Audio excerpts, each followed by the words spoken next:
Well, we're here at the National Equestrian Trails Conference. Right now, we're going to hear our Saturday evening keynote speaker. So let's welcome this talk by Alan Nicholas, Forest Supervisor, National Forest, North Carolina. Projects. And I think we're really going to be very happy with having Alan as our new Forest Superintendent in North Carolina, Alan Nicholas.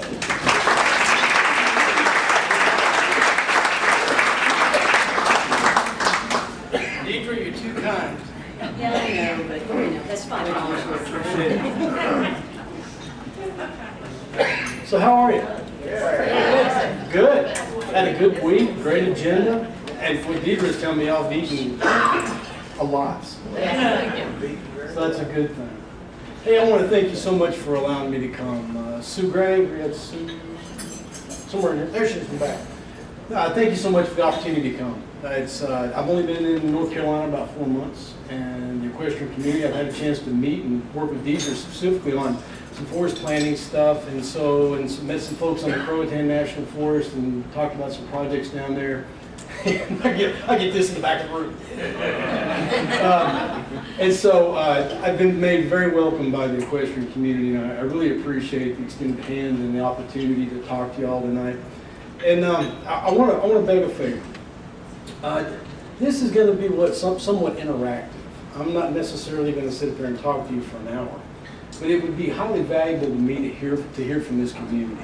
Being new, you know, everybody's got a different cut of the apple, and has got some ideas and has got some insights on things. So I'd ask you if you got questions. I'm going to ask you a few things throughout this presentation, and towards the end, I would appreciate a little Q&A if you got time or so inclined to do that. I would value it. So let me get these notes and my eyeglasses. So anyway, understanding agency mandates. Strategies for success when your trail may not be the highest priority. Anybody got any low priority trails out there? Come on, let me see a hand. All right, come on. The rest of y'all are in great shape. So we're batting 20%. I mean, we're batting 8%. The rest of y'all are pretty happy.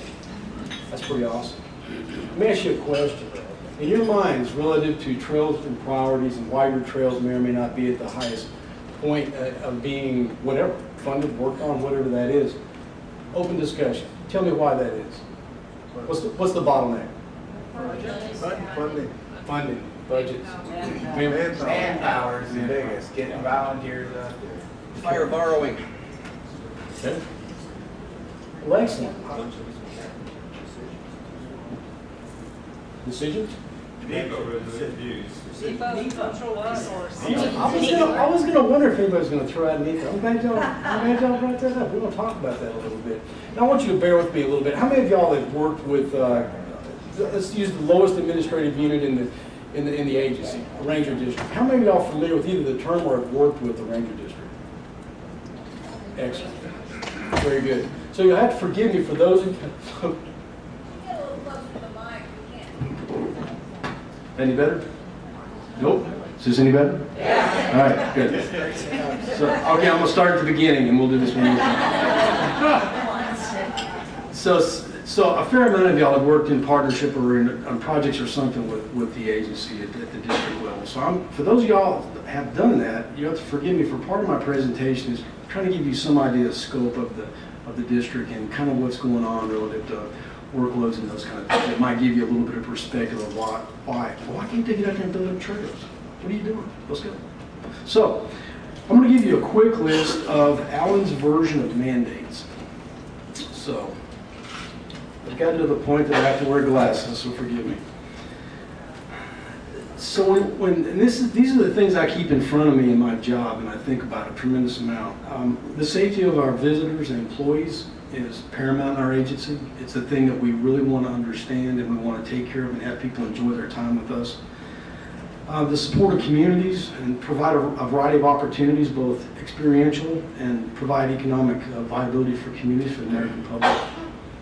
Be financially responsible as an agency person. Make good decisions, make good investments, plan for sustainability, and incorporate people into those decisions. And I heard somebody say NEPA a minute ago, but plan Plan thoroughly, up front, understand what you're doing, and implement as quickly as humanly possible in some cases.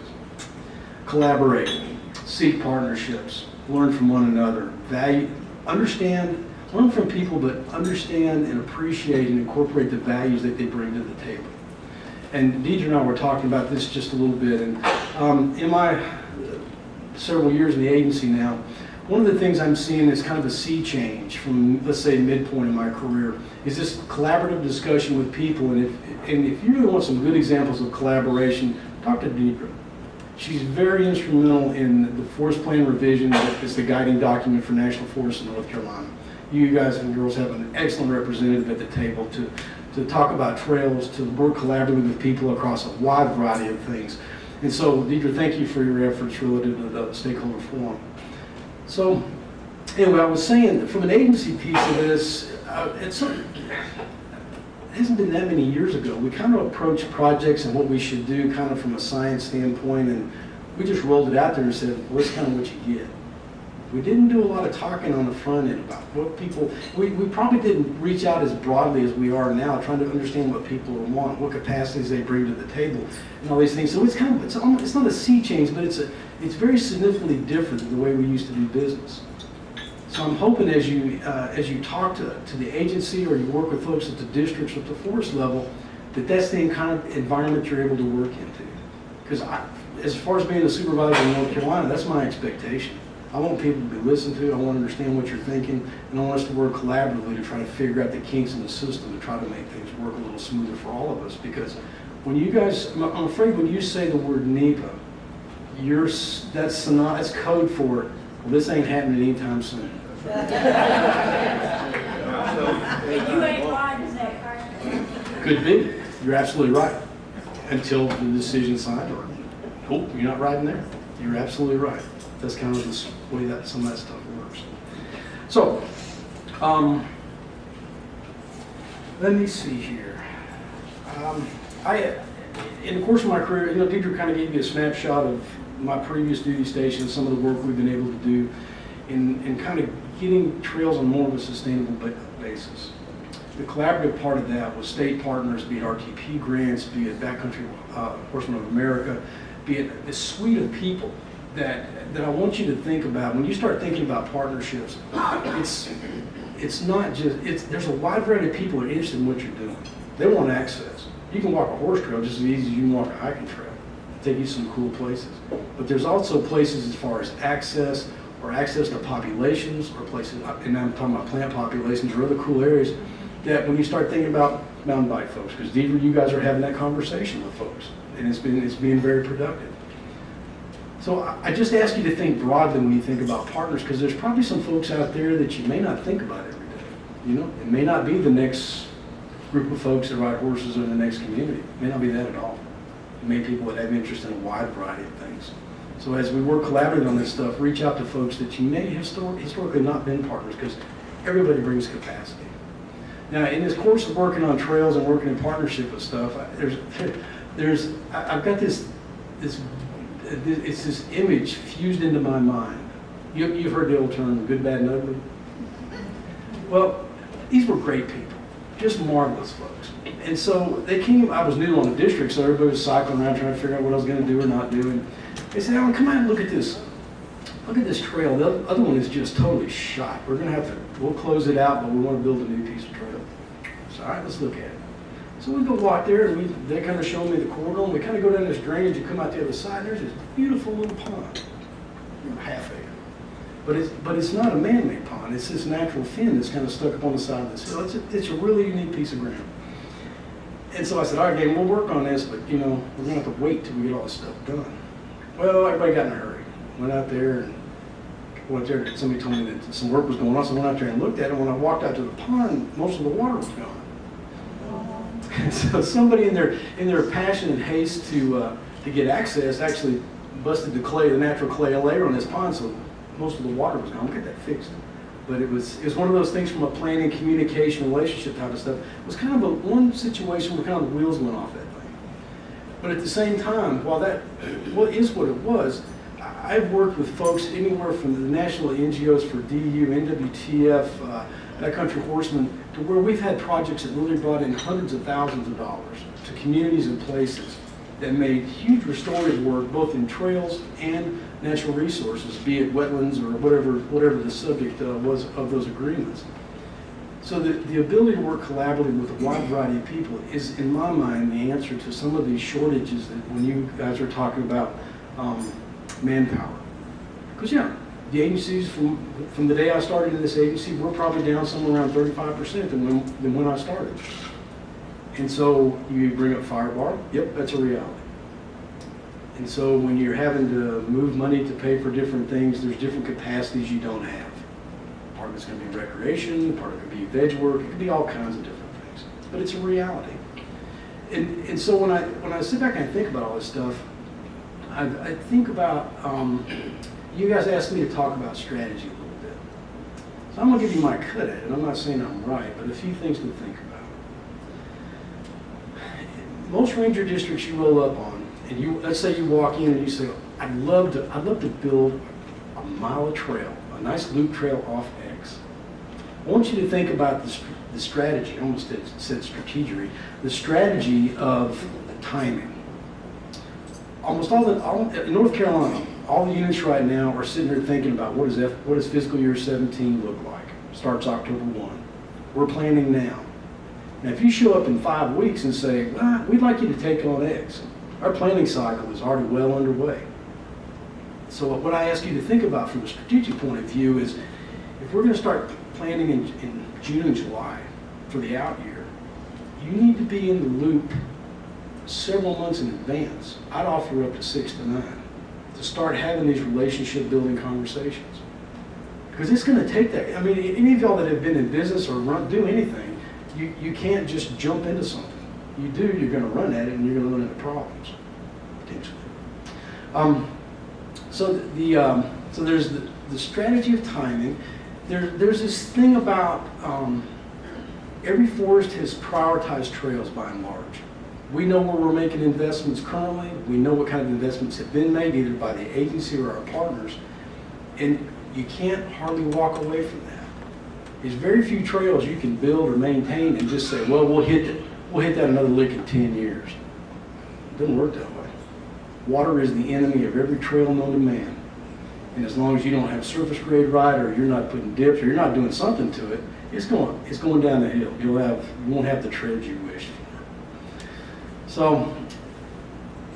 So if you can, if you're going to work with a unit, spend a little time at least talking to somebody. It may not be the ranger, but it could be the trails manager, and really understand what their priorities are. What are they focusing on?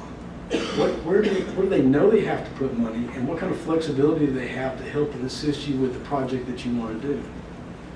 Because in my points here, the thing I hope I'm making clear is that the relationship piece of our business is more important than funding. Now, some of y'all will say, madness. There's no way that could possibly be right. And I would have to push back on that, because I absolutely believe that the relationships between people, be it different groups of y'all, people that are working with the agency, or some other variety of people, it's the relationship and understanding of where everybody's at and what you want to do, and being kind of lockstep on things. Because I've seen the flip side of that. And that's not the most productive place to try to spend your time and money. Does that make sense? Yeah. So there's a place for funding. There's a place to chase all those things. But there, in my mind, by and large, I believe this all in my heart, there's hardly anything a dedicated, smart group of people can't accomplish. And so it's being kind of understanding one another. It could be multi-groups. It could be multi-groups, different user groups, all this kind of stuff. But it's the communication relationship around this stuff. There's not some secret sauce. That sauce is people. Our jobs and the management of natural resources and the collaborative efforts that we undertake, there's nothing, I can't hardly think of anything that's so technical we can't wrap our heads around it. It has never been the technology piece of our business that we can't pull off. Trails or other stuff. It's always been the people side of this thing that's a little bit strange. We got different opinions, we got different priorities, we've got people thinking, well, they got to do NEPA for 10 years, and so it's not going to happen anytime soon. I think, you know, there's ways to help all of us collectively around some of these things. So I want to briefly spend just a few minutes going back to the strategic timing thing. So you walk in the door, and there's this gentleman or woman that's sitting there, and she's the district ranger. And so in this work planning thing, what they got going on, it's like, okay, we got to maintain X number of roads. We've got to do so many timber sales. We have to release young timber. We have to fight fire. We have to put fire on the ground for ecological restoration. We've got people needing driveways. We've got this complete suite of things. I don't know how many of y'all know the kind of work we do, but it's kind of encompassing. There's not a lot that goes on that we don't have some piece of when it comes to access or use in that national forest land. And so when you walk in and talk to a ranger and they say, well, I want to do this now, the thing that's going on in the back of their heads is that there is no way. And you know, it hurts our feelings like that. Because by and large, you won't find a group of people, at least in my opinion and experience, and I guess I can only speak for myself, it kind of hurts you when people come in and they've got passion to do something and you go, well, good thought, but see me in a year, or see me some other time. It's definitely a reality for the district folks that are working on things, but it kind of hurts our feelings a little bit, because there's nothing that makes us happier than to see people doing the right thing in the right place and having a blast. We know, and particularly as many people as I know in the equestrian community, y'all love what you do. Passionate bunch of folks. Love the whole thing. And so my job is to, when I take that and I blow that across every user group, I have the same wish for all of them. I want them out there blowing and going. I want them to have a good place to go. I want it to be safe. And I want to work them collaboratively to work across all kinds of different things. What do you think? What are you thinking right now? What's going through your head? Ma'am. I'm thinking you have a great opinion, but there are people in the Forest Service in the state I'm in, they don't have that opinion. All right. Yeah. And it is frustrating 20 years to work with these people. 20 years, and we're still not working. Yes, ma'am. The last big trail thing I dealt with, it took 2.5 years of my life and a boatload of work. These things are, you know, some of the places we want to do and the things we want to do are really complex, and it depends on where you're at and what kind of money is at stake. It does take time. It's unfortunate. It absolutely is. So what else are you thinking? Yeah, it takes a lot of time. Deidre? Do you think that the seed of change has anything to do with the 2012 revisionary plan? You guys have collaborated these user groups to get together, and it just feels different. Yeah, and so what Deidre is like saying on the stakeholder forum and the revision of the the forest plan in national forest in North Carolina. Man, that's a mouthful. I go back to this discussion about collaboration. When I went through the last plan revision process in 2006, it was wholly unfulfilling. The conversations weren't rich. The right folks weren't at the table. We weren't listening. We were kind of prescriptive in what we were doing. And so when I get here, I look at the groundwork that people other than me have laid, and so there's this dialogue. There's people who are from all kinds of walks of life: pro-wilderness, pro-timber, pro-equestrian, pro-bike, and the whole bunch of them sitting in a room together. And the cool thing about that is that everybody understands that everybody's got a little bit different cut of the world. There's different needs, there's different things, and one need can impact the use of another. And so it's this piece of collaboration, it's the group dynamic, it's the public strength of being able to work together to help work with the agency. Because I'm telling y'all, the way this collaborative thing is working and the budget trajectory of the agency is going to be folks like y'all and other user groups that are truly going to make a difference about the accessibility, the ability, and the condition of the resources we allow people to, not allow, excuse me, but the resources that are available for people to use. It really is. I'm firmly convinced of that. Not much for profit, but I can see that one on the wall. I really can. And it is a good thing. Because like I say, creative, talented people can do anything. They really can. But getting back to the 20-year discussion, every place is different. Different requirements, different sensitivities of where we want to do things, different financial capabilities, and different set of priorities. It's unfortunate that you face that. But I think all of us, I mean, how many of y'all were here for Deb Caffin's discussion? It was yesterday, right? Joe, that was Joe Mead. Okay, Yeah. well, so Deb's going to talk to you a little bit about sustainability. In fact, she may talk to you a lot about sustainability. Because that's the other piece of all these discussions on things. And this is, forgive the history lesson, but you know, it hasn't been too long ago, the agency had a lot of money to do a lot of things. And we built a boatload of infrastructure, be it trails, be it developed wreck sites. And I've been in places where the maintenance on these things got to be so big that it was just like, this was a structure I'm thinking about right now.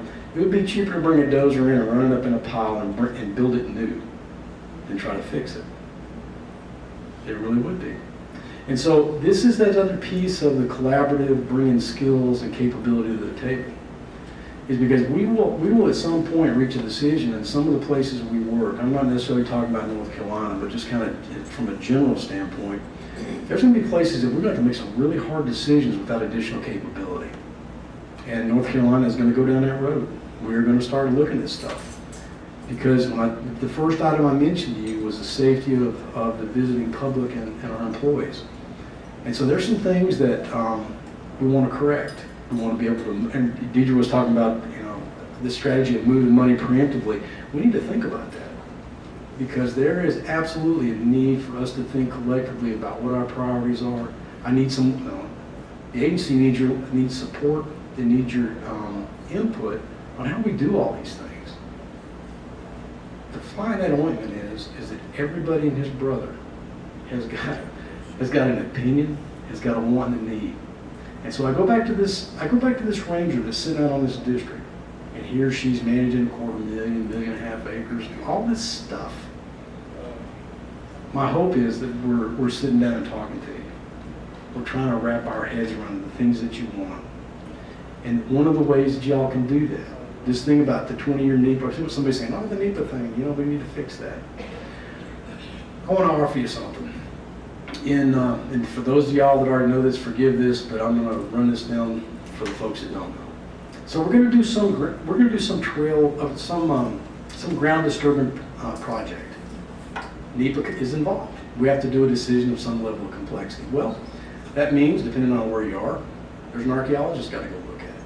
There might be a botanist have to go look at it. You got to find an engineer if you're building a road or you're building a trail. What I'd ask this group, because there's people that are doing this, and this is something to consider. All these pieces of this decision, they require time and they require money. There's places for partners to come to the table that can finance pieces of that, that can take the workload and the cost off the agency and hopefully expedite the rest of that. We've done it with a variety of different folks. It does work, it is spending. It's like the rest of it. You know, there's nothing cheap about managing natural resources or trails. There's not. So there's a couple different tools to think about when you start talking about working with the agency as agreements. Who's worked under an agreement with districts or forests or anything? Oh, great. So y'all are well in tune with that. It's an opportunity for us to exchange money, labor, and work cooperatively on a specific piece of something, be it trails or whatever. So I appreciate your investment in that, and I appreciate your investment in a relationship with us. Because I can tell you, in the long haul, it is going to boil down to that. It is going to be able to talk and prioritize and make commitments to do things that, without that conversation, it's not going to go well. Ma'am. We were at Allegheny National Forest, and we had the little Come to Jesus talk down at Kelly Pines that day, and it was Bud and I and about 40 green shirts. Right. And we were, and that was a very tough time in Allegheny National Forest, being a small national forest. I was telling them earlier, we always felt the supervisor that got sent there had to be doing penance for screwing up. So, because they just kept coming and going. We could get nothing done. But some things have changed administratively, that's now put us in a better position. But our consistent perseverance, I'll say, got the new people coming and going, thinking about, you know, if we're doing this rehab on this area and trying to fix the watershed, trying to get rid of invasive species and all these things, I said, why when you're doing these other projects, can't you figure in sustainable trails? Because that's protecting the watershed too. So that's the direction we kind of went over on the Bradford district. Yeah. We were over in the Marionville district, and you were up there. Right. Over that reauthorization of the long-term project up there. Yeah. But that's the kind of thing that has just been a blessing to see a proactive stance from our forest, finally after 12 years or 15 years, that they're actually figuring in for sustainable equestrian trails while they're doing the rest of the NEPA process, the Eisenground restoration. Right. So that's the kind of thing, you can't just look at the trail, you're looking at the other projects going on and say, where could we figure into this in this area? That is a great point. So there's every forest puts out this thing called a SOPA, and I can't tell you what it stands for, but it's Schedule of Proposed Action. Yeah, I knew I'd figure out that. So anyway, if you want to know what's going on, that's a place to go look, because what that'll do, that'll give you a complete suite of all the decisions that are ongoing. And the trick to that is and that's an excellent example where we can incorporate a lot of things into one project, because that one decision can authorize a lot of different things. It does add a little complexity to analysis sometimes. It can kind of make it get a little long, but that's another story. So if you look at the SOPA, or you're talking to folks, I go back to the strategic timing thing. You need to be identifying your wants, desire, needs, and capability really early in these processes. Because the thing you don't want to do is go down the road of starting a project and hitting it really hard, and all of a sudden find out something new that delays the project. So I can't encourage you enough to start early in communication with people, because it may take 20 years, but so what's the catch there? What's the person? What's the relationship? What's the conversation? Are you talking to the right people? There's all kinds of things that can kind of go on with that. Yeah. Our trail club has had a partnership with Forest Service in Georgia for close to 25 years, and I've been in it from the very beginning. And this is personal, and I'm not speaking for my organization. I'm speaking for myself. I found that our biggest stumbling block over the years has been the changeover in forest personnel. We develop a nice relationship, we'd start to get some work done, and then they'd change out the district staff. They'd move away and they'd put new people in, and we basically have to start all over again with the new ideas and thoughts from those new people coming in. And honestly, it's been very frustrating to the point where I've stopped working with Forest Service. I went to my county, who was more easy to work with, and I felt more fulfilled in working with the county than I did with Forest Service. I just got really frustrated. Well, thank you for that. Alan, could you kind of summarize the question? Yeah, that's what I was fixing to do. So the question was, this lady had made a lot of investments through time with people, been working with the Forest Service in agreements, but the turnover rate with the agency really hamstrings you, because it's like about the time you get somebody tuned up with they'll do what you want, well, they leave. Right. And so that's a bit of a curse, because what you find is that people who are mobile in the agency, you about have to move to be promoted. it's really hard to get promoted in place. But So it's like they don't leave any notes, they don't leave anything behind to pass on to the next person. It's well, we should have some. I'm hoping we have records around, but this is the general way this works. Joe Dope packs his bags and moves with wherever. Well, by the time they get around to being able to staff that job, the thing is open, there's nobody sitting in it, or they got somebody that's just holding the thing down for 6 months, 9 months, a year. And so you get this, you get this other person that shows up, and they're just like flat-footed, because you guys have been running wide open for years, and they're trying to understand everything that has been going on. So it's tough. I understand all that. And well, I'm just trying to provide all the bureaucracy and all the regulations, you've got to be certified to do everything. Well, that scared off a lot of our volunteers. They're not willing to go Right. spend hours and days to get certified in CPR and everything just so they could run a chainsaw. It's like over the top with all the regulations and everything, you know? I understand you have to do it for safety and all that, but it's really discouraging a lot of people that would otherwise be out there working in the forest as volunteers. Right. They just don't want to, they just. There is don't a wanna get piece of involved. liability, you're absolutely right, relative to saws, that is really kind of a sticking point with us. That's just one example. Yes, ma'am, I know there's more than one. I get that. But even like, I have an issue, I go out and do trail work even though physically I really can't do it. But if I could have a UTV or something to get out on the trails, but I have to be certified to operate my UTV, you know, it's just so many regulations. It's Well, overwhelming. You'll just have to overlook that about us. But it's no, I'm not. No, it's not. I can't speak nationally, but I can tell you, North Carolina, we're not going to give you a free pass on some of this stuff. Yeah, I know. Because to be honest with you, it's like any kind of business. You've got a liability that's sitting there staring you in the face. That I personally know of things that have happened that have cost us a boatload of money that you really can't afford to absorb. So forgive the way that we have to do business sometimes. It's not mean spirited or ill intended. It's just when you look at the processes that people put you into in order to make things work legally in my world. It's not very accommodating to y'all at all. And like I say, I apologize for that, but that's kind of the nature of the beast. It's just so hard for volunteers to do anything. We're just volunteers. We're not out there to So sue the government or anything. We just want to help. I know.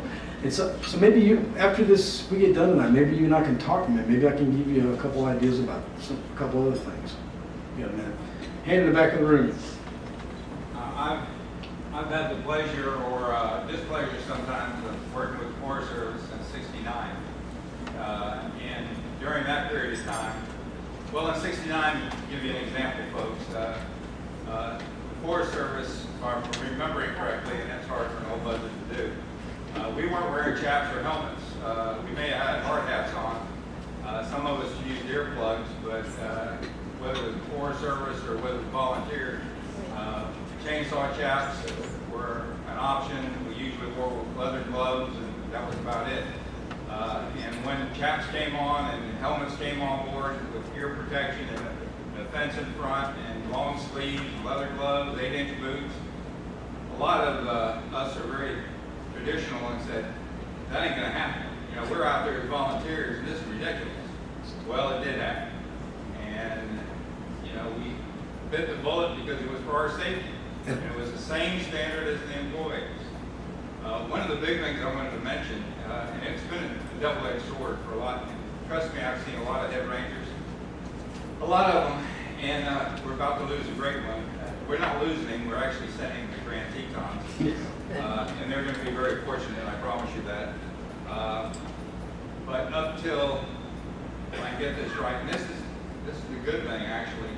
Our row, when our row was here, we had no mechanized equipment allowed on the district to do any trail work, period. You did it with a hazel hoe, a Pulaski, and that's all that was permitted, and of course a chainsaw.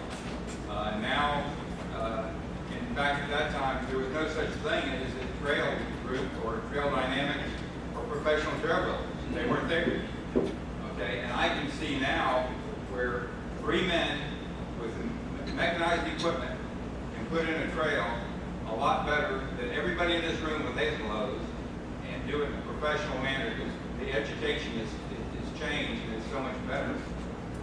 But the Forest Service still don't have those kind of teams out working, and hopefully they will sometime, because for about 1.25 miles or 2 mile trail, it's $150,000. And you can get that money. But I think that's a big change from hazel hose and Pulaski's to machinery, and the Forest Service is getting machinery. Yes, sir. Yep. In Pisgah, we've got the Pisgah Conservancy now, and we're trying to build money to give directly to the Pisgah District, only the Pisgah District, out of the Pisgah Forest Code, to see if we can help with them doing special projects. And that's something that you folks can look at doing in your specific areas. But two things I wanted to mention before I sit down is way back when we brought horse trailers in, we could park anywhere. If there's a gravel road, just pull alongside the gravel road and you're good. Now, parking is so limited at trailheads, it's ridiculous. And it's in the plan. It's been put in the plan. Hopefully it's a high objective in having proper parking lots for trailers and horse trailers at trailheads. The other thing is, way back when, we could camp just about anywhere. Right now, if it's a group campground, if it's an RV camp, whether it's in Pisgah District or some other district, equestrians are not allowed in those places. But in a horse camp, everybody's allowed. And that keeps horse folks from even going to the camp. Now, I'm going to qualify that because in Pisgah District, and I know it's a discussion with your forum, they are looking at putting up signs that say horse trailer camping only, because we have no other place to go. And they're looking at that as being fair and equitable. If it's a horse camp, people that are driving horse trailers should have first access at least, and hopefully, but that's, I've checked nationally because they've asked me to do that in the Pisgah District. That's not true nationally. If you go to a horse camp, you might find a tent set up where a horse trailer could be. You may find an RV camping in a horse trailer camping site. And that's more the standard than the exception. And yet we can't go into the other sites. Right. So if it's a horse camp, I would like the Forest Service and the boards that are working on it to very closely look at what is fair and equitable. Because right now, the way it's set up, a lot of folks won't go out there because they feel that they're not going to have a place to camp. And if they don't have a place to camp in a horse camp, they sure are not going to be allowed in the others. So, two things, parking, and when it's a horse camp, please give us priority in some way, shape, or form. Excellent. Great thoughts. Thank you so much. Where I live in our state forest that we ride at, we've been having a problem with the environmental studies and studies. And my question to you is, we had rerouted a trail several years ago, and we were waiting for the environmental studies to come in on that, and now they are logging it. And my question to you is, when we reroute a trail, with the forestry's blessing on this trail, they came out and helped us reroute this. And we were waiting 2 years now for this environmental study, and they come in and log us. Why do not the loggers have to get this environmental study? Especially when they've logged over our reroute. Yeah, well, they would have. If that kind of work is going on the national forest and there's no decision. This is the state forest. Oh, okay. Well, I'm sorry. Okay. I'm sorry. Yeah, no, I get myself in trouble. You scared yourself? Well, what would you, if that's not your, but what would you think about that? I mean, how do you think that we feel about that? I think I understand how you feel. I'm not fuzzy on that at all. The thing I would. That's not the problem. We understand it. We understand that this is a forest and they come in and they open up. Yeah. And these forests. We understand it. It's not Our problem is, when we rerouted a trail, a very bad dangerous hill, we rerouted it, and we've been waiting 2 years. It's put off for 2 years getting this environmental study. Now they have come in and logged over our reroute. So there's no study to be made. So, Now it's just sort of around how you can make your trail.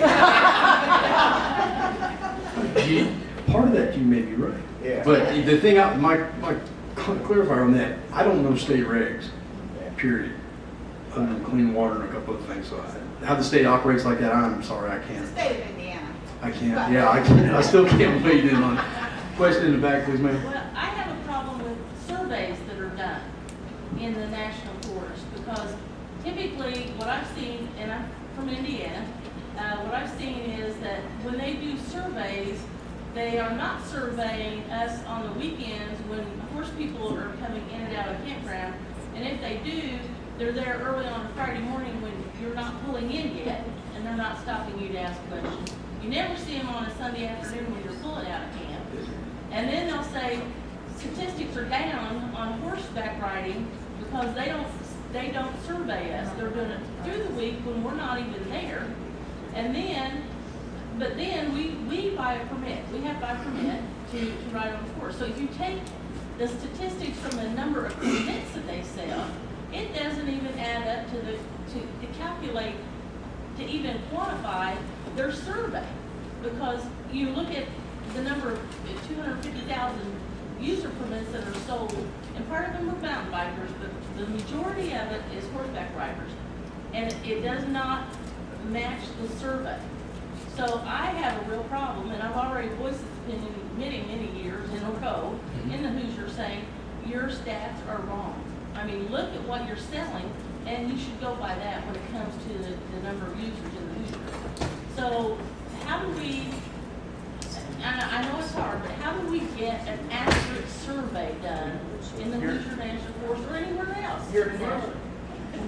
Do it and document it. Have them sign in and sign out on sheets and turn them into them. And you guys take it out on a weekend and show them how many are doing it. We had to set up stations where people sign in when they go into a trail to document how many people do it. You can build little kiosks with fold over things, but document it yourself, prove them wrong. You know, take pictures, show them what's there on the weekend, because they want numbers to be up. They get, Well, you guys want, the more users there are, the better you like it. I mean, they don't want the surveys to be low most of the time. So To this lady's point, and I'm gonna, Deb knows more. That's the visitor use monitoring. I think that what you're talking about. It's something we do on a 5-year basis. It's kind of one of these statistical things. We plant time, places in order to kind of get a sample of everything. So I can't validate it or push back on your comment. Deb perhaps could hit that a lick tomorrow maybe, and she can kind of tell you the why and the statistics behind that. But yeah, it's something we do across every national forest in the system, and it gives us a general range of use. And so in Indiana on the Hoosier, I was trying to think of the forest soup's name. Forest supervisor? Yeah. Mike Chavez now. Yeah, Mike. Okay. So it might be a conversation to have with Mike if you haven't. Maybe you've already talked. He's new, so yeah. He is. He's a great guy. He's really level-headed, and so if you talk to him about that, you might get a different reaction than maybe you've historically had. I don't know. Sir. You commented earlier on the use of horse facilities in the national forest. What we've faced in Arizona just a little over a year ago, there was a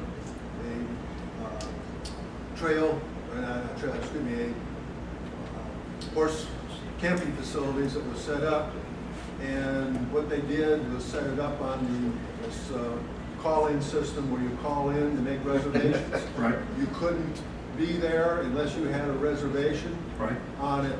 Well, you called in, and every time you called in, the son of a gun was booked. But if you drove up there and went in there, it was wide open and no one was using it. And of course, that call-in central was back east here somewhere.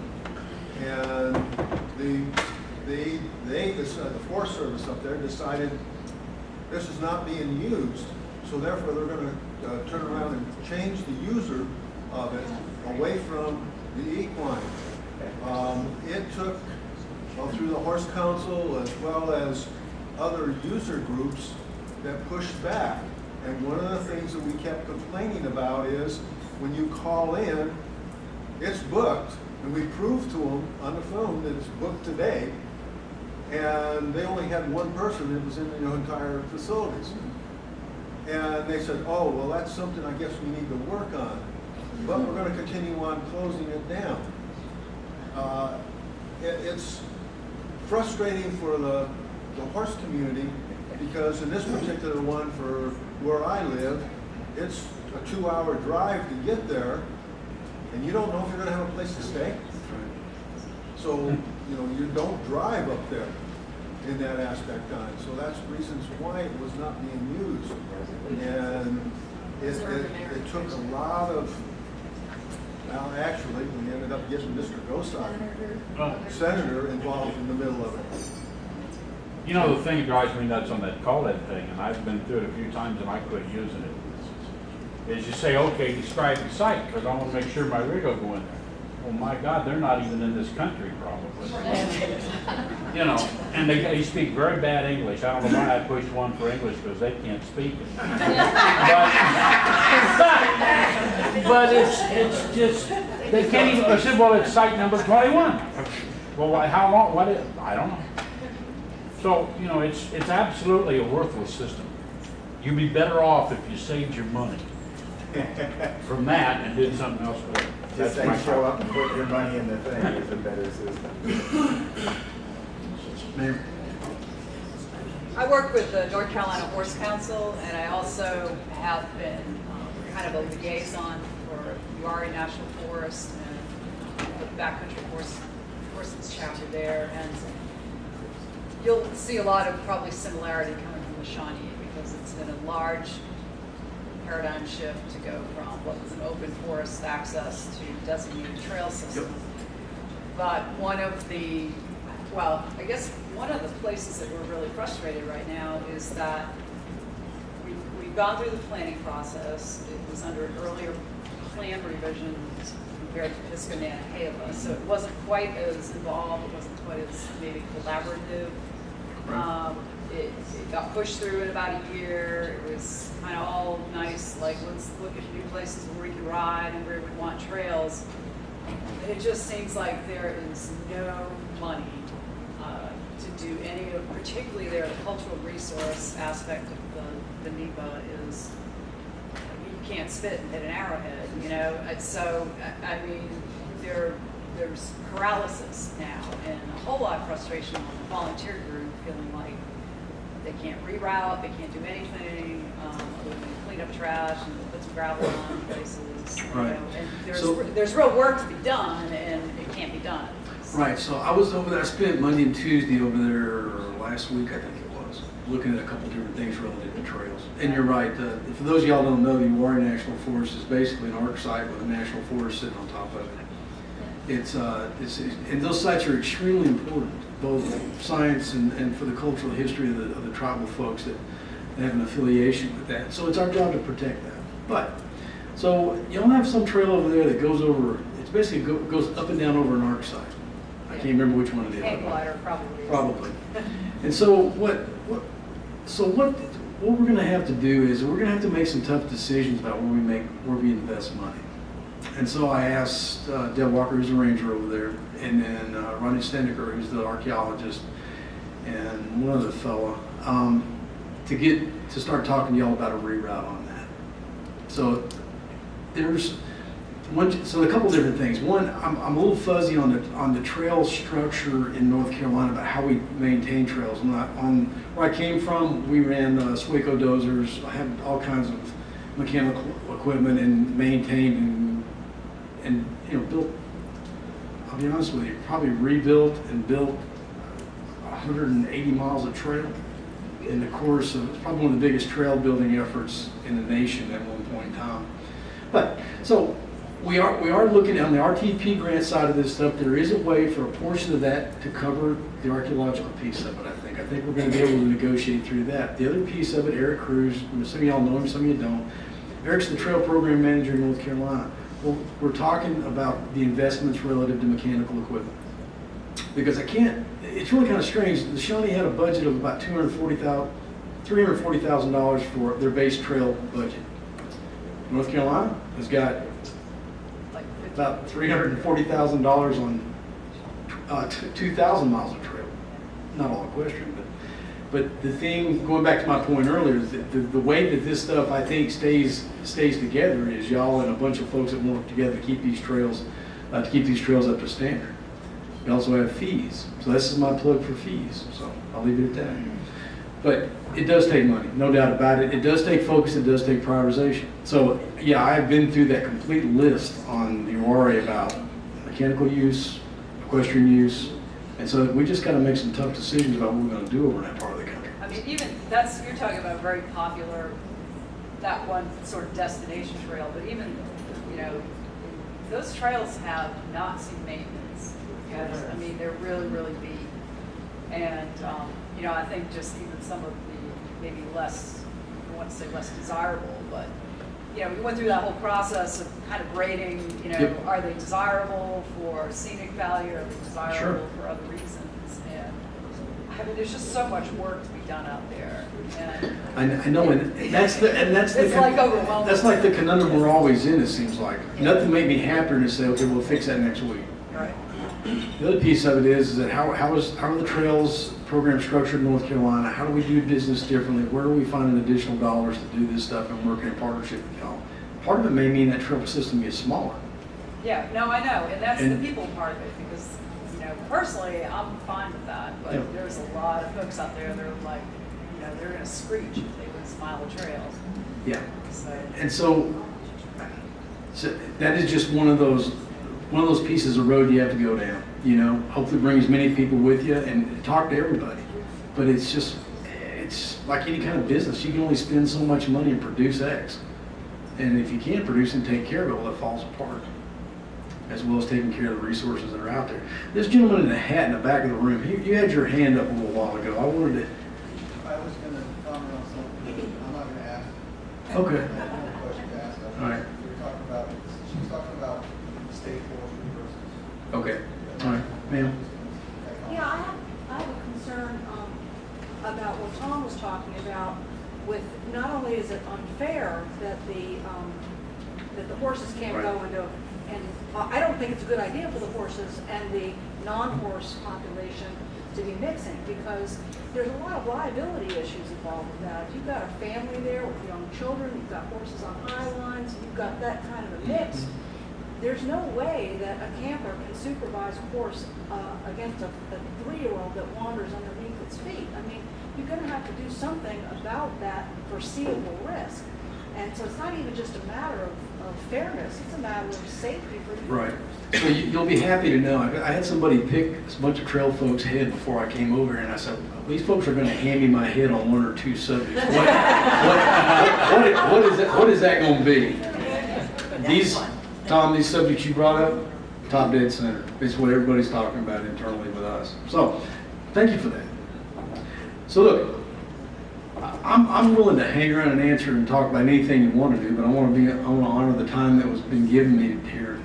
The thing, my ask of you is to continue to stay engaged, even though it takes 20 years. I'm telling you, some of this stuff is. Talk to me after this. I just want to understand the situation. But gang, I'm telling you, with rotation of staff, funding, uncertainty at times, it is your life and our lives that are sucked up into that at times, and it bothers everybody. But in some cases, we can mitigate that, and that's my charge to myself in this new position is, one, try to figure out how we're bringing capacity to what. How are we financing it? How can I lean on y'all to look for additional capacity? How can we agree on what we're going to do, and how do we deliver it? Because the thing I've realized here in the last few years, if you're not intentional and you're not pushing, things stay the same. And so I've challenged my staff that we are going to be intentional about a lot of things. Some of it you're going to be tickled to death with. Some of it you're going to go, we need to send him back to Illinois. He needs to go. And so anyway, but it's just that whole discussion is I use what you guys can do, want to do, versus what we can provide, and how we work collaboratively together. Once again, I want to thank you for the friendship of being involved with the equestrian groups here. Deidre, once again, thank you for your participation. Thank you for the invitation tonight. I really appreciated the opportunity to be here. My duty station is Asheville. If you're coming through, I'm on Zillicoa Street. Call and come. Be glad to talk to you. But anyway, it's going to take all of us in this deal. There's no one silver bullet. Thank you for your time. I'm going to leave in the morning, so travel safe to wherever you're going, and thanks for your time. Appreciate it.